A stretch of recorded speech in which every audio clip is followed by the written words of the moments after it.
Every geological and geographical incidence leaves imprints which are at present observed by the experts and studied, are the geological and the geographical history is restructured.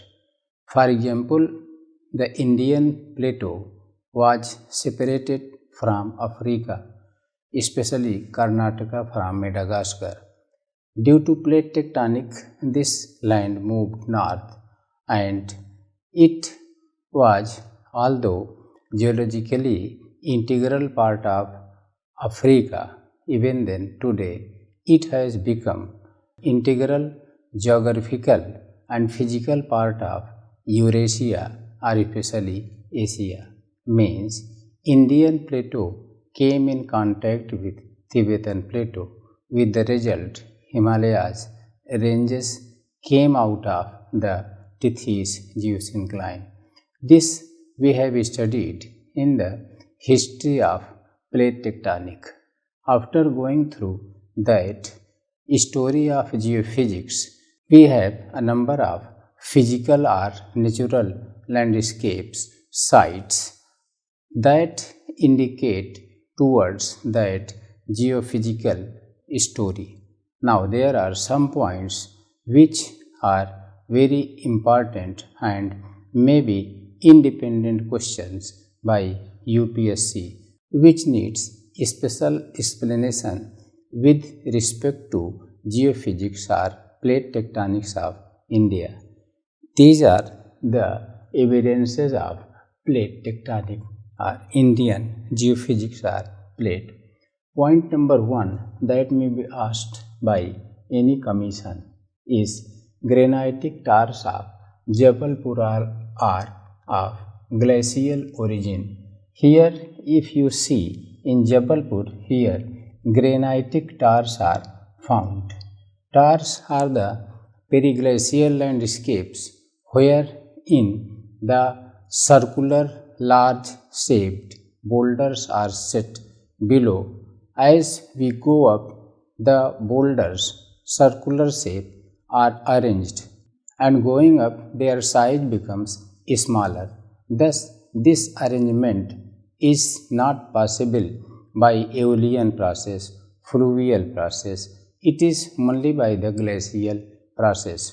Today, glacial process is found in high latitude and high altitude regions of the world. This Jabalpur, located in MP, is neither located in high latitude nor in high altitude. Rather, it is located in low latitude and flat plateau area. But the existence of tars here creates a curiosity which can be resolved by the study of geophysics of Indian plateau. For its answer, it is assumed that in geological past this Indian plateau was in south and this Karnataka was physically in contact with Madagascar.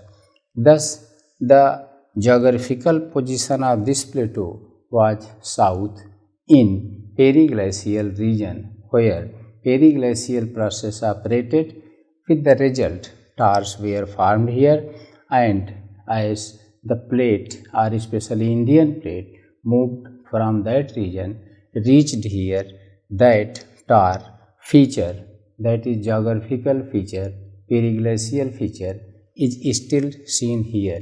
This is not only with respect to Indian plateau, rather such tars are found in Brazil, Australia, which reveal the secrecy that these parts were integrated in geological past.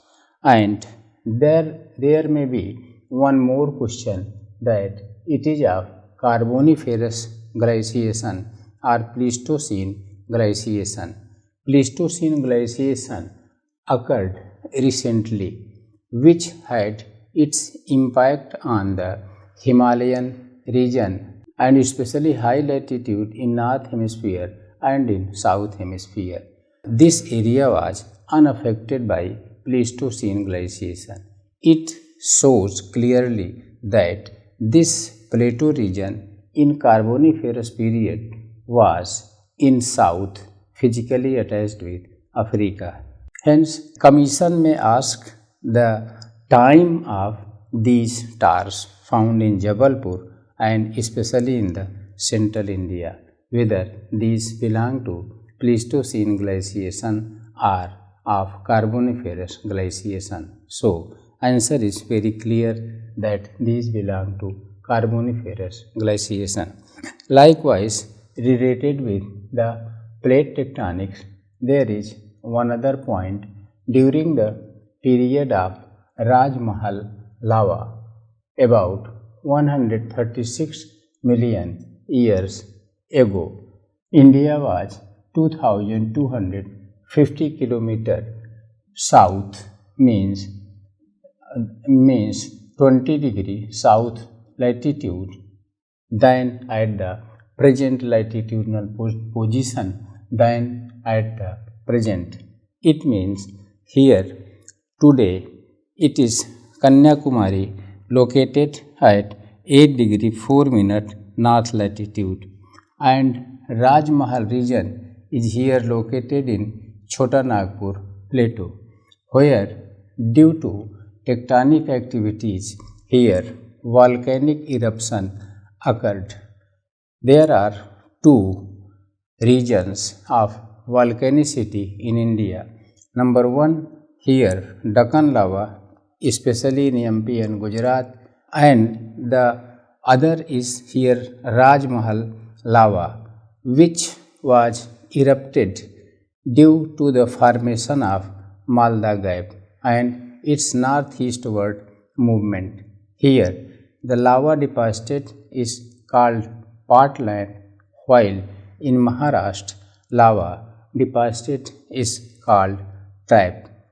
Geologists estimate that this volcanic eruption in Raj Mahal was of 136 million years ago, means when lava occurred, India was about 20 degrees south latitude than its present position. It means in 1 degree latitude there is about 111.13 kilometer distance. Thus, if this 20 will be multiplied by 111.13, its approximate answer will be 2250 kilometer. It means when volcanic lava was erupting near Raj Mahal, the position of Kanyakumari was not at 8 degree 4 minute north latitude. Rather, it was 20 degrees south latitude than its present position. It means the latitudinal position of Kanyakumari was at about 12 degree south latitude. Thus, the volcanic lava erupted in Raj Mahal, and especially its study and its paleomagnetic study reveals its time 136 million years, and other related studies of geophysics relate it that its position was south. It means this entire region might have been along the equator, on which there may be independent question by Commission. Next point, which is very important geologically, is that paleobotanical research of coconut fruit and especially its carbon-14 dating found in intertrapian bed in Mohgaon Kala in Madhya Pradesh, which was estimated to be of 7 crore years ago. It means here in MP there are some fossils of coconut found in intertrappean bed. When the lava was deposited here in several phases, starting from Cretaceous to Eocene period, between the two beds of lava, the fossils of coconut fruit are found deposited there. It reveals that this MP was in such a climatic condition where there was equatorial evergreen forest producing coconut tree, and it shows that it was south along the equatorial belt. Thus, coconut fruits were fossilized in the intertrappean beds, and this coconut fruit and its especially carbon 14 dating studies reveal its position in the south, and this also shows that the Indian plateau has undergone geophysical changes, or in simple words, moved from south to north. It reveals that the MP or the plateau land in geological past was in south on equator.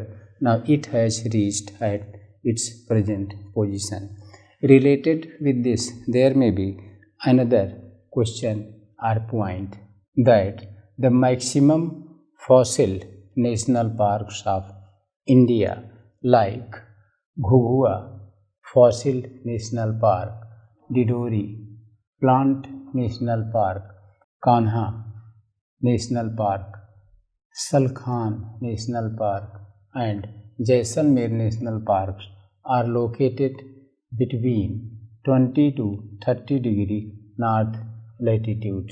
It means if we locate the positions of these parks, like here it is Jaisalmer Fossil National Park and this Salkhan Fossil National Park in Sonbhadra district, and other national parks are today located between 20 degree north to 30 degree north latitude. It reveals that these areas had very dense equatorial evergreen forest having a number of plant and animal species and rich wildlife, and when they were on the equator they had rich biosphere, but due to tectonic activities the land was fractured and these were deposited in the fractures or faults, and due to heavy pressure these were converted into fossils which are today studied, and this reveals the geological golden past of this region. That's why Commission may have a question that most of the fossil national parks like these are found between 20 to 30 degree north latitude. Why? Thus, there may be other related point with the geophysics of India, like Konkan and Kannada coasts are submerged while Malabar coast is immersed. There are three coasts on the west part of India. Number one, Konkan coast in Maharashtra and in Goa, Kannada coast in Karnataka and Malabar coast in Kerala. The geological formation and especially height or their nature of emergence and submergence reveals some geological history or geophysical changes taking place here along these west coast. Here the question is that Konkan and Kannada coasts are submerged, contrary to it Malabar coast in Kerala is immersed. What does it reveal? And at the same time we have to focus some light on the submergence of this Gujarat, that why Gujarat was submerged. To explain it, we have to focus our attention on the northward movement of Indian plate in the beginning at the rate of 12 centimeter per year, and the western part or margin of Indian plateau collided on head with the Tibetan plateau near Dras, and the foreland of this part was Aravalli. Due to collision of this western part, the southern part of this plateau was raised.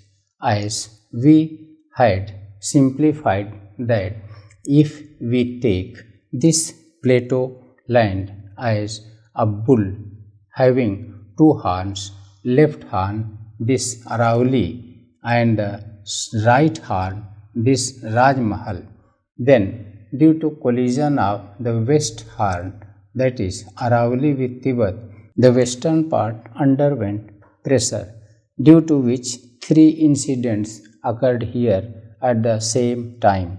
Number one, formation of Great Mayor Fault, and to its south the land was raised, and due to raising of the Western Ghat mountain to the south of Great Mayor Fall or Kaveri belt, the southern part was raised, due to which the Anaimudi became the highest peak of the entire plateau. The second incident occurred that to the north of this Great Mayor Fault, starting from this Kannada coast to Konkan coast, these were a little bit submerged, and this submergence continued, and this was the Narmada and Tapti fault, to the north of which this land of Gujarat was again submerged. At the same time, third incident occurred that when due to foreland pressure, the western part of India was raised, its some part was fractured, a fault developed, and to the west of that fault, this land, seen brown, was submerged, and the waters of Indian Ocean covered it, and it became the part of the Arabian Sea. Thus here a tectonic process occurred wherein three incidents are of paramount significance, that is, formation of Great Mayor Fault, faulting and subduction of this Gujarat region, and the faulting and subduction of Arabian bloc from this Indian plateau land. Thus, this is also a very important geophysical phenomena and point which may be asked as a question by commission. Next point is the basal structure of the Lakshadweep and Aravalli are of Dharwarian system. Here Aravalli is a very ancient folded mountain found in the northwestern part of the plateau, and if we study the structure of Aravalli, which is of Dharwadian system or Aravalli system, then it resembles, or its rocks are of the same nature, resembling with the Dharwadian rocks in Karnataka. And if we reach here in Lakshadweep region and we remove the coral deposits thereupon, then the basal rocks in Lakshadweep are same as the rocks in Dharwadian region, Karnataka, and in Aravalli region. This expresses that the geological formation and structure Aravalli from Dharwadian through Aravalli to here Lakshadweep were of the same nature, but due to tectonic activities, this land having basal Dharwadian structure submerged, upon which ocean spread, and in the oceanic water flourished corals, and here there is dense forest of coral and coral deposits. Thus, structural similarity in Aravalli and Dharwadian and Lakshadweep system reveals that these are of the same period. Due to geophysical activities, these have undergone change. In civil, there was once a question that what is the structural difference between here Lakshadweep region and Andaman and Nicobar region. So, after giving that these are the two union territories made up of islands, one found in Arabian Sea, other located in Bay of Bengal, you have to focus that here the rocks are of two types. Number one, Aravalli and Dharwadian system in the base as basal structure. Thereupon, the second one is coral deposit. Contrary to it, you will throw light on the geological formation or structure of Andaman and Nicobar, where three structures or rocks are found.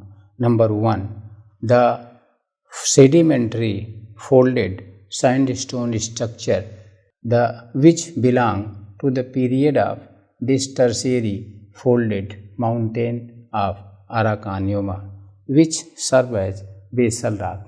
The second one is here, the volcanic rocks, especially found in Baren and Narkundam islands.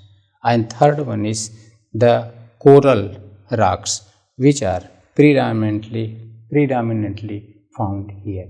Thus, UPSC asks such type of very typical questions connecting the geophysical incidents with the present physical landscape or the scenario. Likewise, next geophysical very important point is the western continental shelf is wider than the eastern one. It is western continental shelf and it is eastern continental shelf. If you see on this map, then this western continental shelf is wider. Continental shelf is area submerged below water, but geologically belonging to continent, means due to submergence or subduction of continent, some coastal lands are underwater, which are called continental shelf. You are seeing here that the continental shelf here is wider and here it is very narrow. This may be asked to explain why is it so. To explain it, you will have to repeat the same geophysical story that when the western part of India and its foreland Aravalli collided with the Tibetan plateau land near Dras, a linear pressure was exerted on it from north to south, and as we have studied, then when two bulls are fighting, their central part is raised, and this part was raised. Due to its raising, here a fracture and fault developed, land was submerged, and it became under the waters of the Indian Ocean, today called Arabian Sea.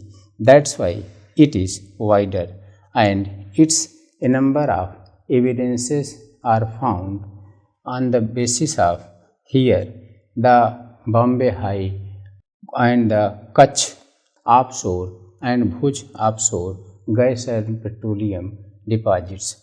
Now, if we compare the width of eastern continental shelf with the western one, certainly it is very narrow. Why? Because there is no faulting incidence or fracture in the eastern part.